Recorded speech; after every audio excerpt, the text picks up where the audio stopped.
Welcome back to Rookie Watch, where rookie safety Dylan Finney is off to a very hot start. The Atlanta Falcons, unfortunately, not so much, started off 3-0 and now have dropped 3 straight. However, they trail the division-leading Tampa Bay Buccaneers by only 1 game, and that's who we're taking on this week. They're led by quarterback Cooper Shields, who in this series has gone from one of the promising young quarterbacks to a fairly established veteran. Tampa Bay has had a good amount of success in this series. They won the division last year. 2 years ago, they lost the Super Bowl to the Broncos in a sloppy affair, but they're very much the favorites to win this division. One name to watch out for will be Justin Stuckey, an X-Factor tight end. You see him lined up on the right there. After the Falcons went 3 and out, the Bucs are facing the same thing here, and Shields will go down. Ran right into Tyler, so they'll punt it back. And on this attempt, the Falcons managed to take an early lead. It's 7-0. But Tampa is driving, and they'll pick up the first down here. Simmons had good positioning, but wasn't able to make a play on the ball. Pretty straightforward drive so far for Tampa Bay. And there's the superstar George Pickens, another unsuccessful rep for Simmons. Tampa has it in a tie game, and they'll get a first down, but Markel Phelps is going to pay for it.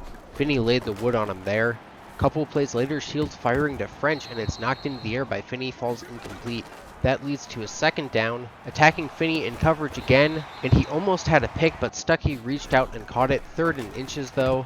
This one's off Stuckey's hands and intercepted by Patrick Queen. It's Atlanta football. They would take it and score 14-7. Bucs approaching midfield again, but have a 3rd down, and this one's intercepted by Andrew Crawford. Shields just missed the throw, and now he's the only one with a chance to make the tackle, and he cannot make the play.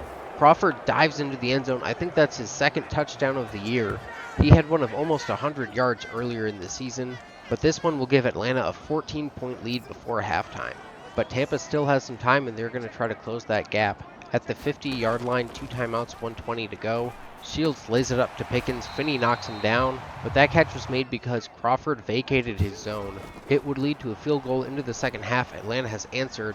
Shields buying time, he'll find his running back, and Finney will topple him about a yard short of the first down marker. So 3rd and 1 for the Buccaneers, and this one is intercepted by Patrick Queen. Very similar to the pass he caught in front of Finney earlier, but he doesn't make the play this time. Personally, I wish those plays had been flip-flopped, but it's 27-10, Tampa driving again. They're trying to keep this one within reach, and they will with this touchdown pass to Stuckey, but the Falcons answer in one play with a 75-yard touchdown to Drake London. Bucs going for it on 4th and 9, throwing into traffic, and Godwin comes down with it.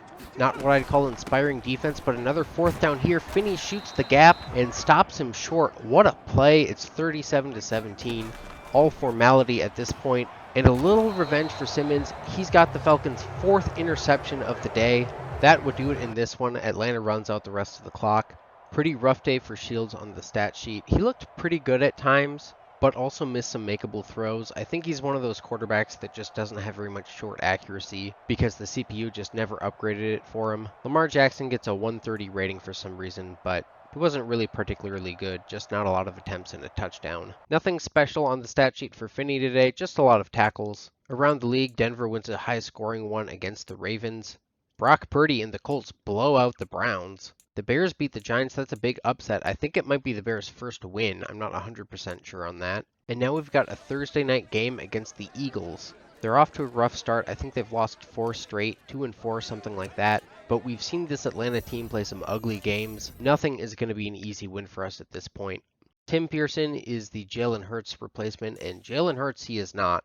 Altogether not that bad, honestly, but just no deep ball in his game at all. Again, I wish the CPU would upgrade guys intelligently, but it is what it is. He does have some wheels. Miles Sanders is still the running back for some reason. He's like a million years old.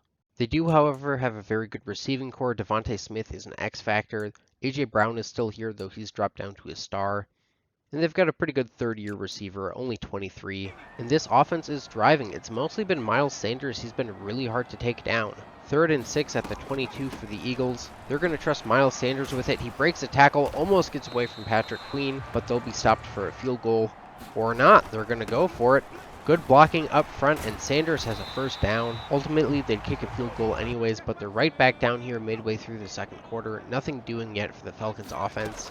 3rd and inches here, and there's a catch for Devontae Smith. He's brought down by Finney. Just not a lot of life to any part of this Falcons team so far. They can't get a stop on defense. First and goal, Finney can't catch up on the backside. Munford can't make the play from the front. The Falcons quickly add a field goal, but we're lucky to do so. It's 10-3, and Finney's taking out his anger. Maybe should have been a late hit penalty. It's not called, though. A couple plays later, Finney stands up Miles Sanders. That hasn't happened much today. We'll jump ahead a couple more plays. It's the 2-minute warning, 2nd and 6, throwing quickly right off the face mask of JoJo Munford. It just sailed in there. I don't know what he was looking at, but the Eagles' drive would keep going. Pearson takes a hit from Finney. He lost the football, but it's recovered by the Eagles. In the very next play, A.J. Brown is wide open on Simmons. Cover one, and the safety could not get over there fast enough. There has not been much to show in this game. It's 24-3. At least Finney's getting to take his anger out somewhere. But this game's just been terrible all around. Atlanta needs to stop here to keep it a 3-score game, and they will get it. No 4th down attempt for Philly, and the Falcons finally get into the end zone for the first time today. But 6 minutes to go, they need to stop and fast. This sack will help. Leads to a 3rd and 17. Pearson throws it up, and it's off the hands of A.J. Terrell. That pick would have helped immensely. Instead, after a promising start to the drive, Lamar Jackson throws another interception. Finney's trying to make something happen, but Pearson holds on. 3:15 to go, and Philly can likely make it a 3-score game on this possession. Pearson scrambling again. He's going to pay for it, but he hangs onto the ball. And that's all there is to show in this one. Not a good showing from Atlanta, and not the kind of offense you expect to see when it's led by Lamar Jackson. The defense just couldn't get anything done today. Most of that was because we were trying to focus so much on Miles Sanders, and while we did slow him down towards the end when it didn't really matter anymore, he was just breaking tackles all game long. It says 6. I feel like he broke 6 from Finney alone. A ton of tackles, 10 solo in this game for Finney. Really unfortunate that we couldn't recover that fumble. And yeah, Lamar, you do need to be better than that. A whole lot of divisional matchups around the league, in fact all but one of the noon games. And then I think the Monday night game was the only other divisional matchup. So that's kind of a strange scheduling quirk. Of note in these results is that the Bucks beat the Bears, which means that they will pull back ahead of us in the NFC South standings. Really nothing else to say about this week. Let's just jump into our next game. We're playing the Ravens. No introduction needed. We know all about this Bird team. And a nice play by Bailey. Not a good pass by Flynn, but he's going to pick up 17 yards. Great play by the second-year receiver. Dom Flynn just standing in the pocket. Barely gets the throwaway, and that's going to be 4th down. First play of the ensuing drive, it's a sack by Devontae Davis, but the Falcons score anyways. 2nd and 1 to start the second quarter for the Ravens, and a nice run for DeAndre Swift. Finney covered a lot of ground to take him down, but they still got the first down. Now they've got 3rd and 8 in the red zone. Coverage downfield is good. Blocking's good, but it finally breaks down. Ronnie Hernandez on the sack. The Ravens only get 3, and it looks like the Falcons might actually handle this crappy Bird team. Of course, they are themselves a crappy Bird team. Finney almost into the backfield. That could have been a sack and maybe a safety. Just couldn't quite shoot the gap cleanly. But after a couple plays go backwards, a chance at another safety. But Queen is stiff-armed to the ground. That's Isaiah Henley. Got 14 on the run play, but Finley brings him down eventually. They'd punt, but the Falcons' offense has cooled down and is starting to lose this tug of war. Flynn dumps this one off. Finney can't make the tackle, but it's cleaned up quickly for a loss of 5. The Ravens would punt, but Lamar Jackson quickly intercepted by Marcus Williams. Thanks to that gift, the Ravens would get a chance to make it a 1-score game. And it looked for a moment like they'd done it right here. This was ruled a touchdown for Gordon Bailey, but the booth reviewed it, and it was pretty clear that he was down a yard short. That wouldn't matter much though. They give it to Henley right up the middle. Finney lays a hit, but doesn't have the angle to keep him out. And I'm pretty sure I've called him Finley like 4 times in this video already. I don't know why I always want to do that, as there's a nice catch by Dean Thomas working on Simmons. I guess it doesn't help that they have a running back named Henley. They're just kind of similar in my brain. Anyways, third quarter, 3rd and 3. Goofy looking play here, little play action on the end around.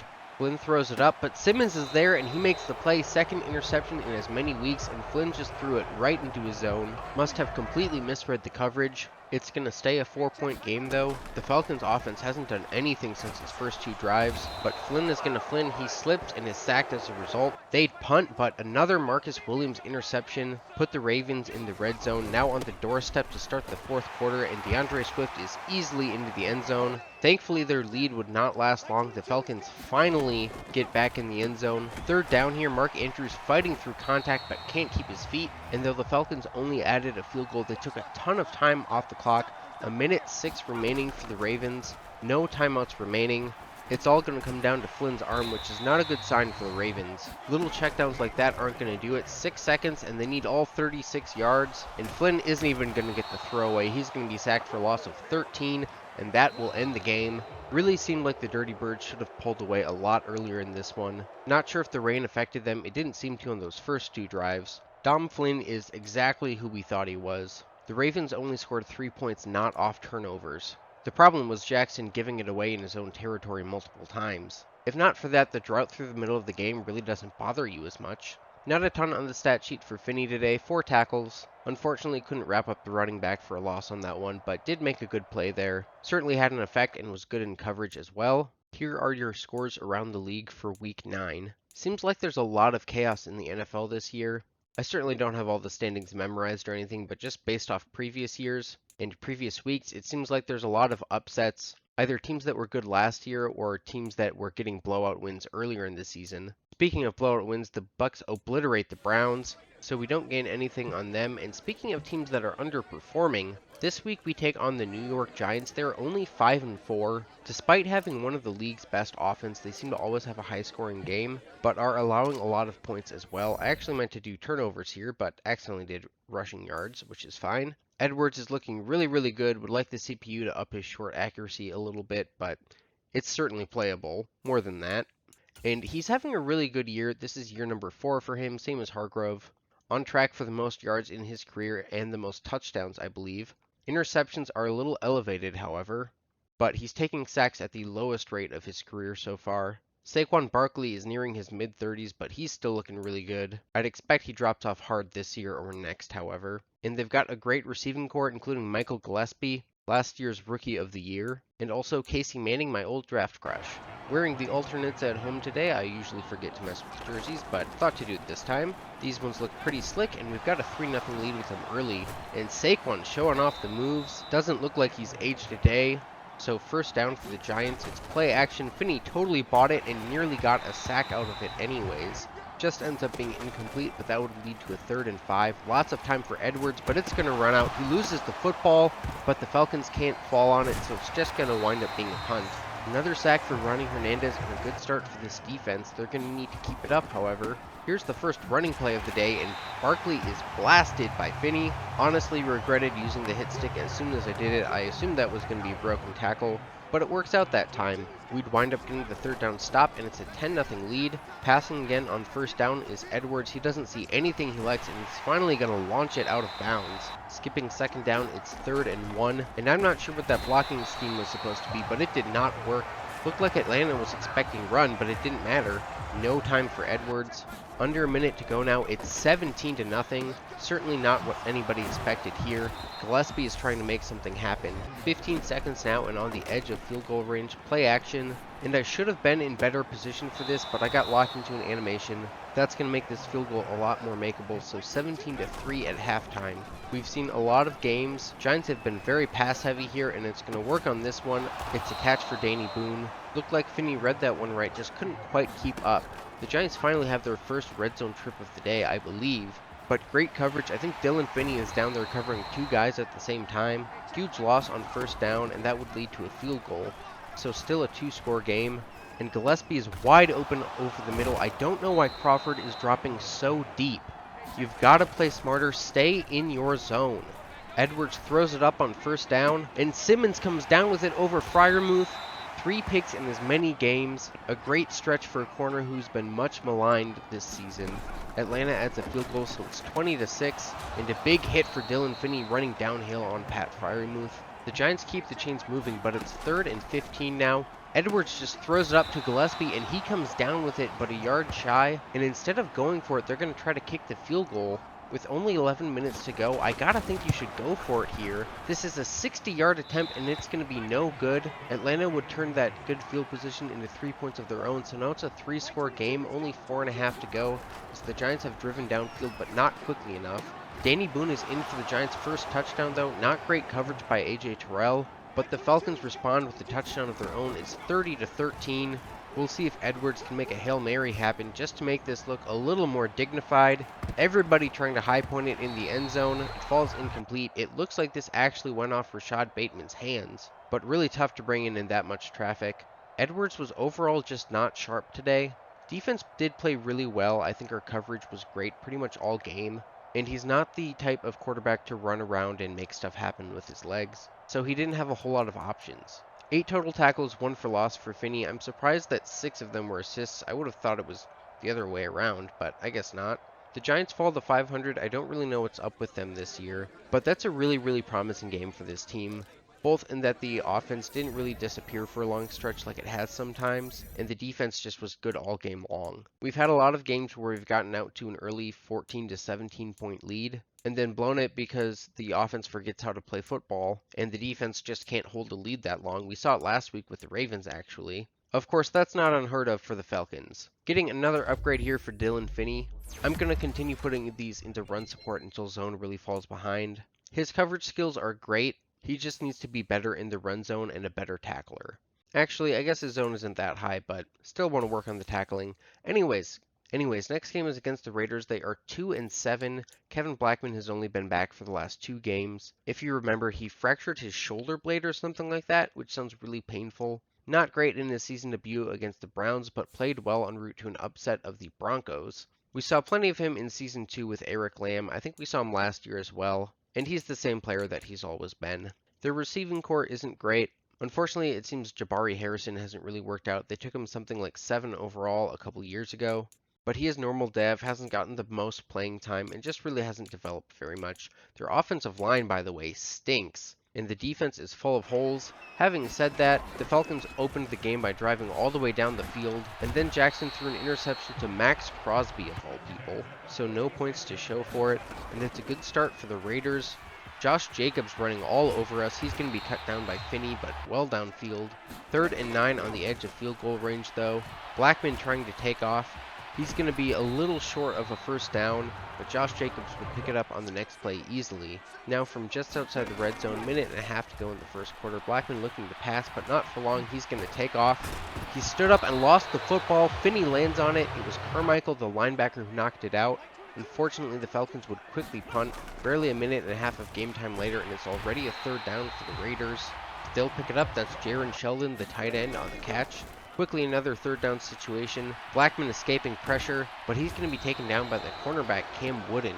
They'd kick a long field goal. The Falcons would respond with a touchdown, but now the Raiders are driving again. Another big hit from Finney, just enough to get Jacobs down. Would like to see some more form tackles from the rookie safety, as Sheldon is left wide open. Touchdown Raiders, and once again that's Crawford playing poor zone coverage. Never even went to his zone. And here it is again, just got a ton of depth. For no reason, you gotta trust the safety behind you and play your space. That would allow a field goal before halftime. Luckily, the Falcons answer in the 3rd quarter with a touchdown. So it's 14-13. Raiders have 3rd and very long, and this one's gonna be my fault. Finney should have followed Sheldon on that one, and I just got a little too mind-flooded to do so in time. To make matters worse, it's a face mask penalty on AJ Terrell, so that's a huge gain on what really should have been a punt. Now at the 43-yard line, a play fake, and Blackman short arms the deep ball. No wonder Harrison can't develop. That should have been a touchdown. Instead, it's another interception for Simmons. 4 games in a row, I believe. Big play for the Falcons, and the offense makes absolutely nothing happen. Less than 3 minutes later, the Raiders have the ball back, and Blackman's going to fumble the ball again. Doolittle picks it up, but they would overturn that. The elbow was down, so they continue driving. Just a field goal would take the lead here, and Blackman loses the ball again. Unfortunately, an offensive lineman is there to pick it up. 3rd and 1 now from the 32. Read option, Blackman keeps fighting for yardage, and he's blasted by Finney. Holds on this time. They'll kick a field goal, and the Falcons respond, but time is running low in this one. That 1-point lead is not comfortable, but it's more read option, and Blackman's not doing anything with it. They'd opt to punt, and that's smart the way that the Falcons offense is playing, but they were going to have to go a long ways here, and they're going to have to pick up yards faster than that. Back to the line quickly, but they're at their own 11. A minute to go and 2 timeouts. Blackman running with it, and he's hammered by Finney. That was well read, and they'll take their 2nd timeout. 1 play later, Blackman's just going to scramble. They're not going to get enough yards that way, especially if he can't hold on to the football. Dylan Finney knocks the ball out. The Falcons land on it, and that's going to end this game.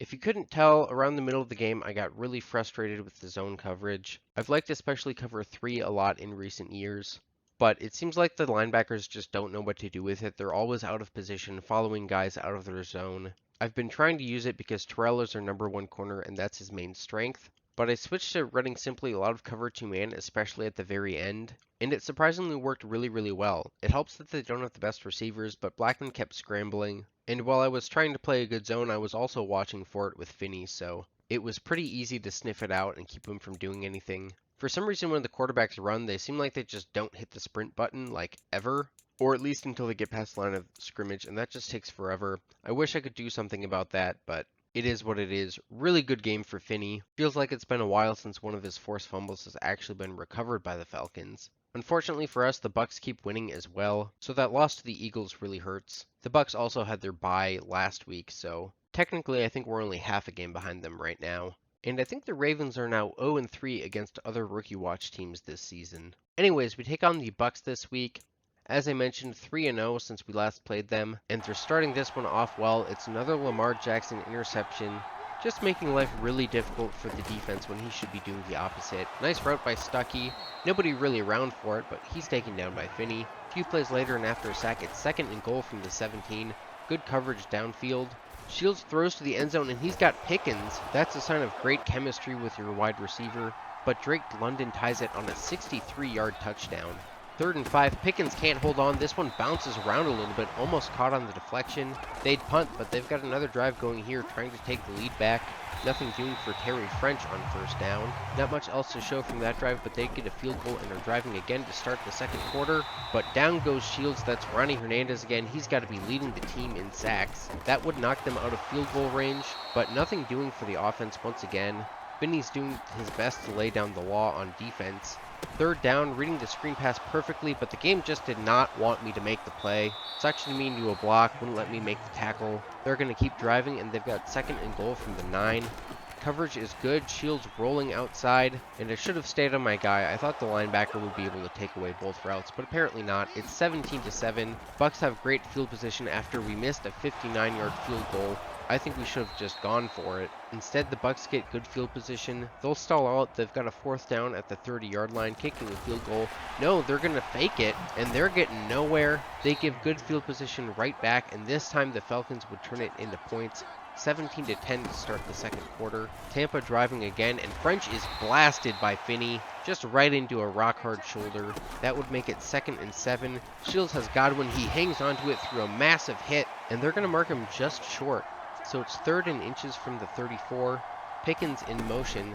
They'll fake the touch pass and hand it off to him, but Dylan Finney is all over it. Read that one perfectly. Jennings got nowhere. A little too much razzle-dazzle when you only need a few inches. I think they actually lost a little bit. What a huge set of downs for Dylan Finney, putting his mark on this game. Tampa picks up 3. Atlanta finally answers with a touchdown, but the Bucks are back in scoring range once again. Play action for Shields. He fires to the end zone, but it's knocked away by JoJo Munford. So 3rd and goal for Tampa, empty set. Falcons need a stop to keep it a 1-score game, but Pickens got behind Terrell and he makes the catch. They'd review it, it would stand, but this team is putting up a fight. A 50-yard touchdown to Jarius Judge. A 3-point game again with 6 minutes to go. And the Bucks extend it once again. A kick return touchdown. I don't know if I've ever seen that in Super Sim. It's going to hurt us here. The Falcons do respond with a field goal after that, but with 4.5 minutes to go, we cannot allow any more points on this drive. So the Falcons are going to have to be aggressive, and that's not a good start. French somehow got 5 yards on that play, but they wouldn't get anything on 2nd down. 3rd and 5, blitz coming. They take down Shields. Sacks in consecutive games for Cam Wooden, and the Falcons scored almost too quickly. 1:38 and all 3 timeouts for the Bucks. They've loved their screen passes today, and this time it's sniffed out by Crawford. So 2nd and 16, clock is running. It's another screen pass, and this time it's going to work. Blocking is good. Finney chases him out of bounds from all the way on the other side of the field. So a very big 3rd down and 5. Lots of deep routes, coverage good downfield. Shields trying to escape, but he's unable to do so. The Falcons call a timeout, and the Bucks will have to punt. The former Jet, Ben Anderson, boots it away. Atlanta will have it at their own 44-yard line, and a penalty on Amani Hooker puts them right in field goal range, just running the clock down, and they're going to run it down all the way because the AI is dumb. I checked just in case we missed the kick and it didn't show up in that screen because sometimes that happens, but nope, we just let the clock run out. I thought about taking over, but it certainly happens to the AI too, so not really fair for us to take advantage. But the Bucks will start overtime with the ball. They've got a 3rd and 3, and French was going to be open out wide, but Shields threw it too early, but it's not going to matter. It's another interception for Lamar Jackson. They ran the ball once, we tried to tear it out, and now they're just going to kick the field goal. 38 yards, snap, set, kick, right down the middle. This game is over. An unforgivable blunder by the head coach to not kick a field goal at the end of the 4th quarter. We had timeouts. Lamar Jackson's 3 interceptions don't help. Don't remember if I mentioned the second one. I don't remember where it was, but obviously the first led to a touchdown and the last was a game killer. Definitely some heroics for the offense as well, including 2 long touchdowns and another clutch drive. Game-winning drive would have been pretty clutch as well, so blame that on the AI. Super frustrating way to lose, and of course this is the last game of the episode, so it's not a good note to go out on. Good game for Finney though. That one set of downs where he made every tackle and it was a huge hit each time was awesome. We're going to try and boost morale during the bye week here, which means we've got a couple different weeks of results to go through. Lots of close games in here, but don't miss Detroit blowing out Buffalo, who generally has seemed good in the results so far. Don't remember where they were at in the standings of the last game. The Jets fall to New England, and after that they'd be tied at the top of the AFC East, but they drop another one to Miami, while New England beats the Seahawks, who were having a down year. So a little storyline developing over in the AFC East. Let's take a closer look at the standings before we close this one out. The Bucks did handle the Eagles over our bye week, something that we should have done, combined with outlasting us in what really was an excellent game. That gives them a 2-game lead in the division, and I forgot to check divisional records, but they will probably have the tiebreaker on that as well. I think they only have 1 loss in the division so far, and we have 2. Meanwhile, the Lions are 11-1, the only bright spot in a very bad NFC North. The Bears were winless last episode, but did win a bunch in this one. Still a pretty bad Super Bowl slump for them. The NFC East seemed like it might be one of the best divisions in the league after last episode, I think, but they've really fallen off here. 3 straight losses for the Commanders, who still cling to a 1-game lead in the division. The 49ers are 10-2 with a relative nobody at quarterback. I can't even remember his name. I don't think he's even a 70 overall, but I guess the rest of the team is stacked enough. Cardinals are having a good year. Seahawks are a little down this year. In the wildcard race, we do control our own destiny, although the Cardinals and Seahawks are both ahead of us right now. But we've got a game lead on both the Cowboys and the Giants. Of course, we have a head-to-head win over the Giants. We'll take on the Cowboys next episode as well. If we win that one, I'd say we can finish the season 2-3 and still get a playoff spot. Otherwise, 3-2 should do it. On the other side of the league, it's not a great year for anybody in the AFC North. It does seem like the Bengals have had a pretty tough schedule. They're on top at 7-5. Texans lead the AFC South. I don't really see Brock Purdy and the Colts catching them, and the Jags and Titans are both having really bad years. The AFC East is looking really good this year. The Dolphins aren't really good, they're just kind of pesky, but all 3 other teams have really high potential, just don't hit it every week. And the Chargers are on top of the AFC West. They hold the 1 seed right now at only 9-4, but only half a game ahead of the Chiefs. The Broncos seem to have taken a step back this year, only at 6-7. And with Kevin Blackman back, the Raiders are just trying to get to a respectable record. So here's your playoff bracket as it stands right now. Obviously, it will probably change a lot by the time we get there, but worth noting that if we can't win the division, it would be nice to at least move up to the 5 seed, so we can face whatever NFC East team comes out on top. Right now, the Raiders are in line for the first pick. With Blackman back, I'd expect them to get out of that hole, but we'll see. Lots of 3 and 4 teams right now, though. Any of these 9 could be in contention for that top pick. So before we close this episode, let's take a quick look at who will be available. Number 1 overall, we've got Julian Verner, top 5 projected, top 5 talent. 6'1", 215, 22 years old out of UCF. The game thinks he's a good fit for the Giants. Please do not give them any more weapons. Will nothing sate the bloodlust of Jeremiah Edwards? Anyways, Verner is not somebody with top-end speed, but he's got excellent burst and quickness. Change of direction could be better, but for receiver, I think that's fine. I'm pretty sure the route running has to do more with agility. And, of course, the actual route running grades. Speaking of which, he's an amazing route runner. He's got A catching and A spectacular catch, B break tackle and juke move, B stiff arm as well, even B run blocking, A ball carrier vision and awareness. Given the lack of top-end speed and the catching ability, he really at first looked to me like a physical receiver. Of course, he doesn't really have the size for that, but he does have good to great strength. I think he has the potential to be really high in both the playmaker and physical archetypes. Really just needs to work on catching traffic. But whether he makes sense at number 1 overall will depend on the team drafting. The number 2 prospect is Devin Brown. I did not finish off the scouting for him just because I wasn't that excited by him. Only solid to good speed and agility, marginal to decent change of direction. The acceleration looked good. He does have A zone coverage, which is nice. Probably a pretty good run defender for a corner. I just don't really see top 5 value in him. Although honestly, if the hit power comes in at A, maybe he should move to safety. The other 3 in the top 5 are quarterbacks. I didn't focus scout Norton just because I wouldn't have been able to get him fully scouted, I don't think. Norton is very much a pocket passer, but great to elite throw power. Great to elite strength as well, which should pair nicely with that break sack rating. A deep accuracy, B short, A under pressure. I think he'll be pretty solid if the medium comes in at a B. A little dicier if it comes in at a C. Next is Noah Downs, similar quarterback, similar size, a year older. The first thing that sticks out to me is that the throw power is not as good. He's also got C short accuracy. And knowing how the AI works, that's just not going to get much better. And he does have round 1 to 2 talent. Finally, we've got Madison Allen, a little undersized at 5'11". He is a field general, youngest of the 3. Great to elite throw power though. And like the other 2, he's not an athlete. Certainly the best accuracy, the peripheral ratings don't look great, but depending on where the throw power and the accuracies come in exactly, he could be the best of the bunch. In a rare sight, we do have a middle linebacker in the top 10, though he's moved down a couple spots. 6'4", 254. He's a run stopper. Can't see anybody drafting a guy like that in the top 10 in real life, but you never know in Madden. Don't have many of his ratings unlocked, just wanted to check him out. A hit power, A pursuit, B tackle, that's all fine. Just don't love his athleticism or lack thereof. Could make a good thumper, as they say. I always like to check out the tight ends because they can be interesting. Really good athlete in Logan Griffin, although he's not very strong. Not much unlocked here though, but we do have one more thing to comment on. Next game, we're going to have a breakout chance for Dylan Finney. It took over 3.5 seasons, but we finally have a breakout chance for one of our players. I don't think we're going to hold the Saints to under 150 passing yards, but hey, who knows? I will be gunning hard to get Finney at least a couple TFLs or something. It can be hard to make happen, but with the right play calling, it's possible. Particularly if the Saints played the way they did in our last game.